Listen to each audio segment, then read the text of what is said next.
Welcome to the Digital Edge with Sharon Nelson and Jim Calloway. Your hosts, both legal technologists, authors, and lecturers, invite industry professionals to discuss a new topic related to lawyers and technology. You're listening to Legal Talk Network. Welcome to the 134th edition of the Digital Edge, Lawyers and Technology. We're glad to have you with us. I'm Sharon Nelson, president of Sensei Enterprises, an information technology, cybersecurity, and digital forensics firm in Fairfax, Virginia. And I'm Jim Calloway, director of the Oklahoma Bar Association's Management Assistance Program. Today, our topic is ABA 2018 Legal Technology Survey, Takeaways for Lawyers.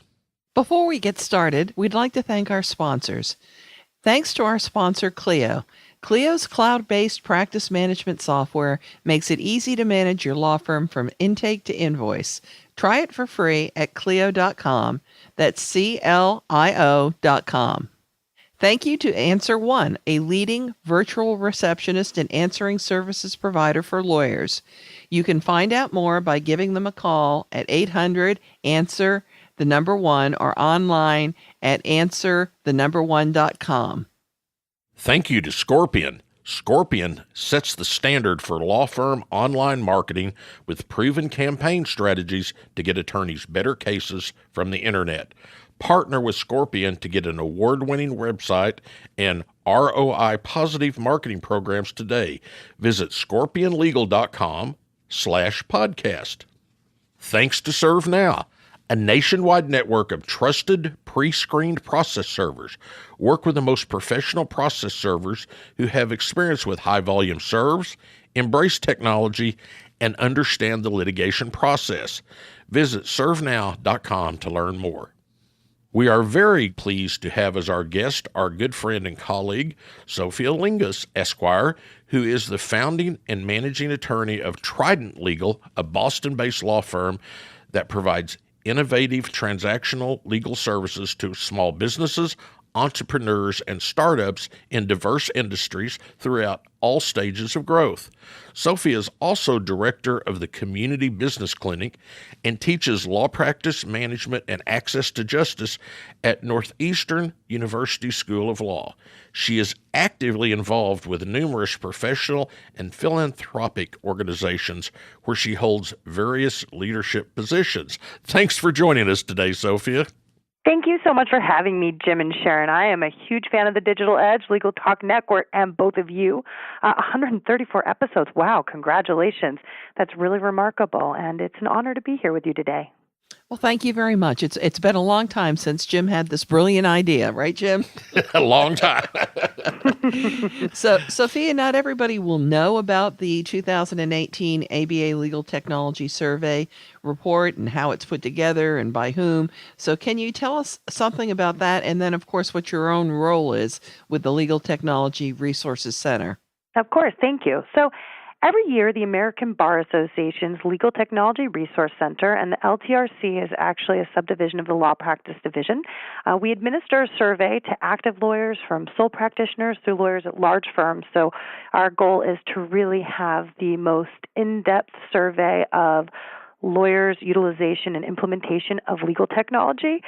If you receive this survey, we highly encourage you to respond because this is the type of data that we can really apply to our own practices. And then the survey is then turned around into what we call the tech report. So we have some wonderful legal technology professionals who read all of that rough data and they turn them into different volumes. For 2018, the topics that were covered were budgeting and planning, practice management, solo and small firm, technology training, marketing, cybersecurity, litigation, technology-assisted review, cloud computing, and virtual law practice. So it starts out with some demographic inquiries, and then each of the responses are broken down into those 9 volumes.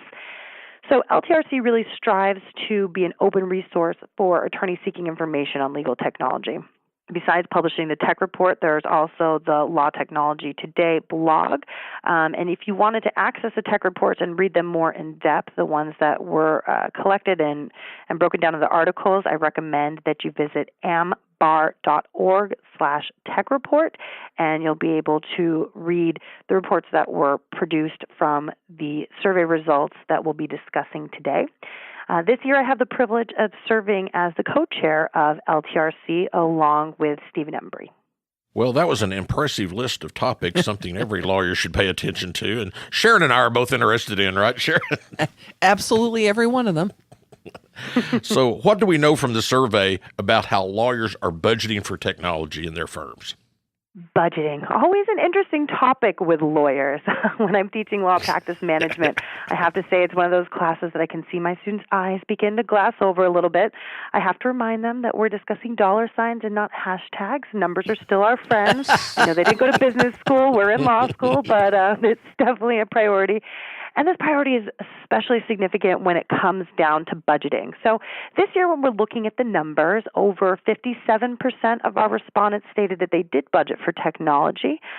This is a good number, but it's really not enough. I think that in general, lawyers, again, just aren't budgeting or aren't conscious of making these thoughtful line items with regards to technology in their budget.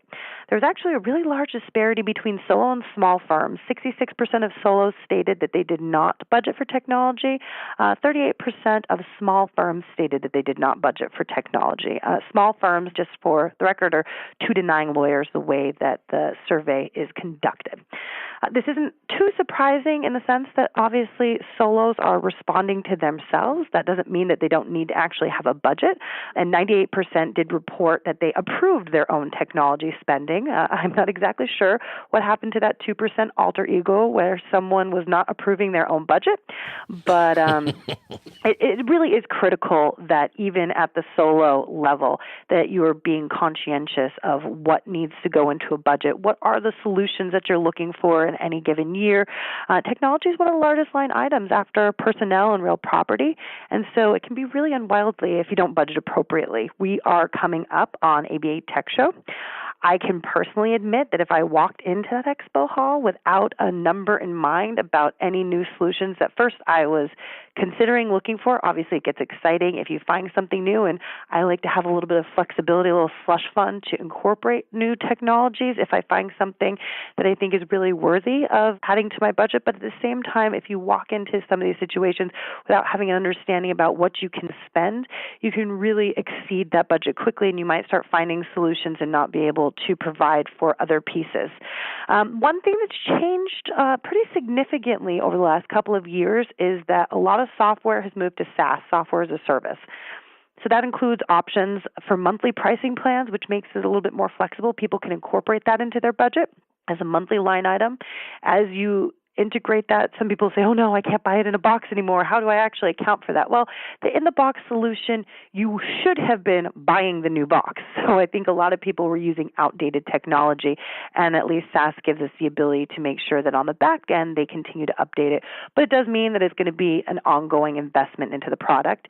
If people can, from a budgeting standpoint, provide that they have accounted for the entire year, you can usually get a little bit of a discount by doing that annual pricing as opposed to the monthly. So once people have determined that this is the right technology for their practice, if they can account for that.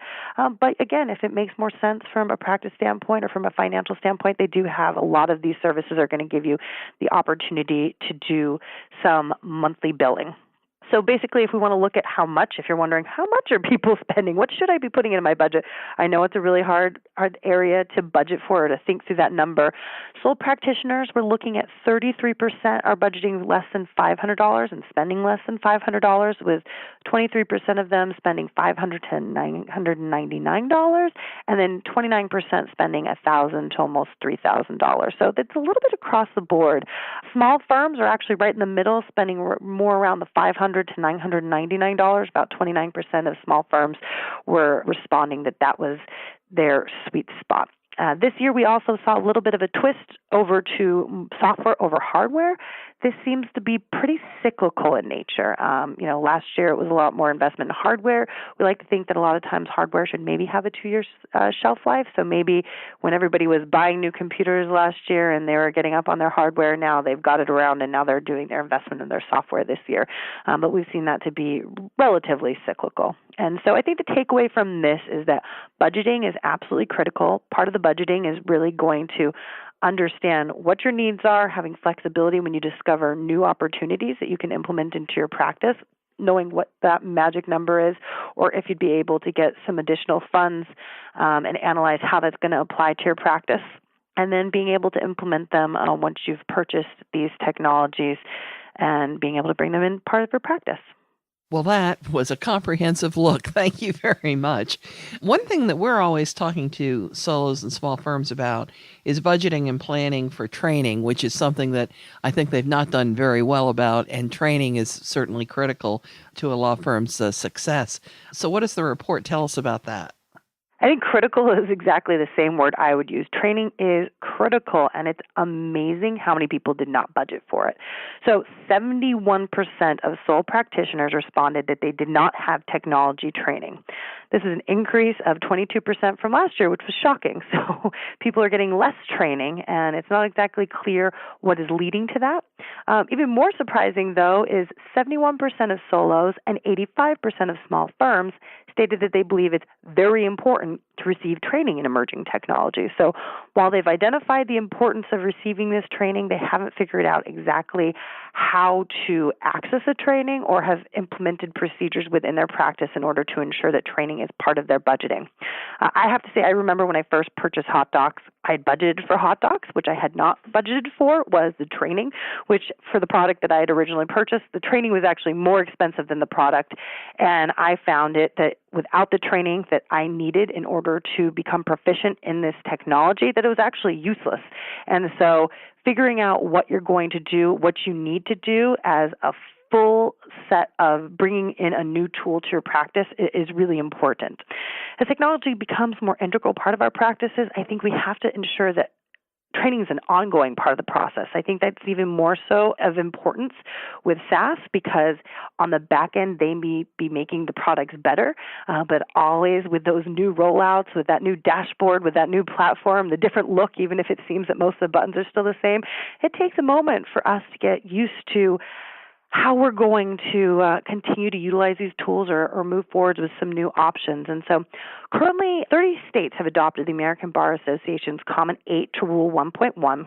That's the role and competency which requires lawyers to keep abreast of changes in the law and its practice, including the benefits and risks associated with relevant technology, and engage in continuing study and education and comply with all continuing legal education's requirements to which a lawyer is subject. So that's kind of the language from the model rules, and each of those 30 states have obviously adapted it to adopt it in their own language. 62% of respondents stated that they were required to stay abreast with the risks and benefits of technology, so they're acknowledging this requirement, and I think that we're going to be seeing more states that adopt this. So we're acknowledging it, but we haven't really figured out what to do with that or how to get the information we're looking for. Most products, once you purchase them, do provide services and support. The level is often dependent on the package you purchase, and then there's also a lot of excellent external sources that you can seek out to obtain competency. So 20% of solos say they use Google. In case Google doesn't uncover these resources for you, I wanted to highlight a few additional ones. The ABA Law Practice Division provides excellent resources for training. I highly recommend you visit the ABA's virtual bookstore. Check out Sharon Nelson's book, Sharon Nelson et al., the book Sole and Small Firm Legal Technology Guide, and I believe the 2019 edition just came out. Yes, it did. Excellent. So, it's one of those books that's always updated. It's a challenge to have a book, that comes out every year, and yet this is an amazing book that comes out every year and stays updated and relevant with technology, and it is by my computer at all times. We have excellent articles in Law Practice Magazine, Law Practice Today, and on the LTRC blog. Check out lawtechnologytoday.org, and there's a lot of valuable resources there. So if Googling is where you're getting, hopefully Google is bringing you right back to some of those resources. But Actually, 37% of solos stated they sought help from consultants, and that's great. If a consultant is what's going to assist you in making the best decisions for your practice, I highly recommend. In fact, that was the same number across firms of all sizes. Consultants were consistently ranked as a top influencer in technology decisions, closely followed by peers, staff feedback, and expert reviews. If you go to the 2018 Tech Report on Budget and Planning, which was written by Catherine Sanders Reach, you're going to find a host of other linked resources that will assist you in kind of making those budgeting decisions. But I highly recommend you can do Google, but check out what the ABA has provided, and it can give you some good information of how to budget and how to get training for the tools that you're looking to implement. One thing I also like to remind people from a budgeting perspective, we're talking about how we can figure out how much it's going to cost and how to get the training, but part of that training also includes time. And so budgeting for your time is an important aspect of implementing technology into your practice. So make sure that along with these trainings that you're thinking through exactly how much time you're going to put aside and dedicate to becoming proficient in the tools that you select. Well, I'm sure the three of us all thought those numbers seemed really low for technology budgeting. So can you tell us really briefly what the survey says about basic technology used by solo and small firm lawyers today? Yeah, solo and small firms make up the most of the respondents, and that is actually the largest demographic of practicing lawyers. So 30% of respondents were sole practitioners and 29% were from small firms. From an operating system, it has increased from 46 to 59% using Windows 10. Mac OS, 15% of solos and 9% of small firms. I think it's kind of ironic because only 8% of lawyers reported being Mac loyalists, yet 24% are using Mac OS. 84% say that they are doing remote accessibility. That is valuable, especially on some cold and windy days. 99% indicate a use of email. I hope that 1% is just a statistical anomaly, because if I was going to interpret the clear line definition of technological competency, I'd argue that email is required. 77% of solos and 89% of small firms utilize contact systems, and 44% of solos and 47% of small firms use document assembly, but under both those numbers, they reduce drastically about they have access to them, but they're not using them. So I think an area that we could see a lot of improvement is, I think document assembly tools are incredibly valuable and underutilized, and especially for those who have access to them, I hope would be able to see them maybe investing more in the time and training to be able to utilize the technology that they have access to. Before we move on to our next segment, let's take a quick commercial break. Is your firm experiencing missed calls, empty voicemail boxes, and potential clients you'll never hear from again? Enter Answer One Virtual Receptionists. They're more than just an answering service. Answer One is available 24/7. They can even schedule appointments, respond to emails, integrate with Clio, and much more. Answer One helps make sure your clients have the experience they deserve. Give them a call at 1-800-ANSWER1 or visit them at answer1.com/podcast for a special offer. Looking for a process server you can trust? ServeNow.com is a nationwide network of local pre-screened process servers. ServeNow works with the most professional process servers in the country. Connect your firm with process servers who embrace technology, have experience with high-volume serves, and understand the litigation process and rules of properly effectuating service. Find a pre-screened process server today. Visit ServeNow.com. Welcome back to the Digital Edge on the Legal Talk Network. Today our subject is the ABA's 2018 Legal Technology Survey, Takeaways for Lawyers. And our guest is our friend Sofia Lingos, who is the founding and managing attorney of Trident Legal. Sophia, we've seen a remarkable shift towards the use of the cloud by solo and small firm lawyers. Does the report reflect that? If you'd asked me that a couple of years ago, I would say we were really trending upwards, and now we've started to plateau a little bit. So the numbers are only up about 8% this year, but at the same time, 10% of respondents indicate they're going to be replacing software with cloud-based services in the next 12 months. So it might just be that at that time, maybe this question inspired them to make that change. So we've got 59% of solos, 58% of small firms.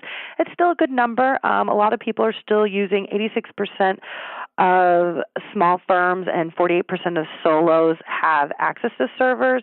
A lot of people are using external drives, right around the 50% on both sides, off-site storage as well. And then when we're looking at the online backup, there's only 38.5 and 39.6% of small firms. So I would hope that we'll be seeing those numbers increase as people understand the value of cloud computing and cloud storage. And then, of course, I think a lot of people have been concerned with the risks that are associated with those as well. No doubt they have. And as you well know, we have a particular interest in cybersecurity generally, which is so integral to what we do here at Sensei. What does the report tell us about law firms and what they're doing with respect to protecting confidential data? Well, Sharon, it might give you a little bit of a cringe because 13% of respondents indicated taking no security precautions for their data, which I'm just shocked at that, Sophia. I think that could cross the bounds from reckless to unethical. I know it's I guess not completely shocking, but it's frightening because 14% of solos and 24% of small firms noted that they've experienced a breach. And those are people who know that their data has been exposed. I think for the people who aren't even taking security precautions, often, unless it's a big event, they wouldn't even know that their data has been exposed. So I think 63% felt that confidentiality and security were their biggest concerns in using the cloud, but then a lot of people aren't utilizing options of having data retention policies. Only about 25% of people are using password management systems, and I was surprised that 26.2% and 36.1%, at least we see people realizing the value of cybersecurity insurance, but I think that number could be a lot higher, especially with people who aren't making sure that their information is as secure as it needs to be given the industry that we're in. We've always been concerned about the large numbers of solo and small firm lawyers who don't use real case management software. I still see Outlook in a lot of survey results. Is that picture changing? Unfortunately, no. 30% of solo and 35% of small firms. And this has been holding fast for several years.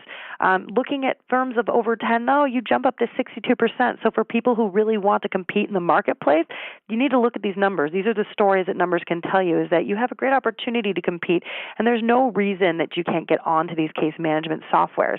The response I often hear from colleagues is, oh my God, but look at all these back cases. And I can tell you, you can start from today moving forward and then get everything backed up. But if you don't start today, then today is going to be yesterday, and you're going to have to get yesterday back on board as well. And so hopefully we'll be seeing that change, but unfortunately the numbers are showing us that we've kind of plateaued in this area as well. Yes, that is a little bit sad. And another question, which I get all the time, and I'm sure you do too, both of you, they want a case management one-stop shopping solution. What would you answer if somebody asked you for a one-stop shopping solution? Well, there are a lot of good options out there, but there's no one-stop shopping, but all of our practices are different. There's some that are very specific for a different type of practice area for people who are in litigation. I'm a transactional attorney. There's Zapier, which does allow you to have integrations with other technologies that you can build into a number of case managements. I think that there are a lot of also non-legal tools that we can build into our practice with regard to client management, document management, communication, accounting tasks. So I wouldn't want to turn away from understanding what other technologies that don't brand themselves legal technologies, because since they are reaching out to a broader market, they're able to also have more money behind these to make them maybe a better solution for what it is that we're doing specifically. So there's not one-stop shopping, but there's a lot of good solutions, and people should really find the time to figure out what is the right one for them. Excellent point. Before we move on to our next segment, let's take a quick commercial break. Imagine what you could do with an extra 8 hours per week. That's how much time legal professionals save with Clio, the world's leading practice management software. With intuitive time tracking, billing, and matter management, Clio streamlines everything you do to run your practice from intake to invoice. Try Clio for free and get a 10% discount for your first 6 months when you sign up with the code TDE10. Of course, you can find Clio at Clio.com. That's CLIO.com. Feel like your marketing efforts aren't getting you the high-value cases your firm deserves? For over 15 years, Scorpion has helped thousands of law firms just like yours attract new cases and grow their practices. As a Google Premier Partner and winner of Google's Platform Innovator Award, Scorpion has the right resources and technology to market your law firm aggressively and generate better cases from the internet. For more information, visit scorpionlegal.com/podcast. Welcome back to the Digital Edge on the Legal Talk Network. Today our subject is the ABA's 2018 Legal Technology Survey, Takeaways for Lawyers, and our guest is Sofia Lingos, who is the founding and managing attorney of Trident Legal. Sofia, I know the survey showed the line between tablets and laptops blurring, which doesn't surprise anybody here on the phone. Can you explain to our listeners why that's true? Yeah, it was interesting to see that the 77% of iPads and laptops are being used. And actually, it's been large firms that have really increased the most in the utilization of tablets. I think that for a period of time, we were seeing generally increasing the use of tablets, and now it's peaked again. But I think that people have access to computers that are smaller, easier, and more transportable. And then I also think on the other end, firms have also invested in technology that provides them access to tablets, and people are making the decisions about what is the right tool for them, possibly if they're largely traveling, or if people want to leave the computer at their desk, whether they have, a laptop or whether they have a desktop that they're leaving there. I also think being able to access files outside the office on either your computer, your laptop device, or your mobile device is giving people a lot more flexibility with the tools that they're using outside of the office. What does the survey tell us about legal fees and case management? So I talk a lot about alternative fee arrangements, and it's interesting because they're coming out and saying, yeah, we talk about AFAs, but at the end of the day, 69% of people are reporting still operating under the billable hour, 11% contingency fees, 4% retainers. When we're looking at fixed fees, solos actually have the largest amount of fixed fees at 22% and 15% of small firms. I think if we're looking at why case management softwares and solutions are so important here, is not just about the billing, but I think it's about the collection. I utilize Clio and LawPay, and I have a 100% collection rate, and I think that is really due to the technologies that we've implemented and how we utilize what they offer. I really think lawyers need to continue to consider the alternative fee structure, but at least they need to leverage the technology and the options that are out there, because clients are used to seeing these from other industries, and there's no reason that our industry shouldn't reflect the tools that are available for everything else. Well, Sofia, you have just absolutely probably addled the brains of our listeners with all of these statistics. But you know what's great is they really get the chance to see where they fit into the landscape, and that's terribly helpful. So we want to thank you for being with us. We have enjoyed your friendship now for a number of years and enjoy working with you in the Law Practice Division. And I think that you really gave some very powerful information today. And if listeners are not aware of this, if you actually buy the full set of all the volumes of this particular survey, it's kind of expensive, to put it mildly. So you have gotten a real peek into the soul of what the survey revealed. So thank you so much, Sofia. It's always such a pleasure. Thank you so much for having me. This was a lot of fun. And that does it for this edition of the Digital Edge, Lawyers and Technology. And remember, you can subscribe to all the editions of this podcast at LegalTalkNetwork.com or on Apple Podcasts. And if you enjoyed our podcast, please rate us on Apple Podcasts. Thanks for joining us. Goodbye, Miss Sharon. Happy trails, cowboy. Thanks for listening to The Digital Edge, produced by the broadcast professionals at Legal Talk Network. Join Sharon Nelson and Jim Calloway for their next podcast covering the latest topic related to lawyers and technology. Subscribe to the RSS feed on LegalTalkNetwork.com or in iTunes. The views expressed by the participants of this program are their own and do not represent the views of, nor are they endorsed by, Legal Talk Network, its officers, directors, employees, agents, representatives, shareholders, and subsidiaries. None of the content should be considered legal advice. As always, consult a lawyer.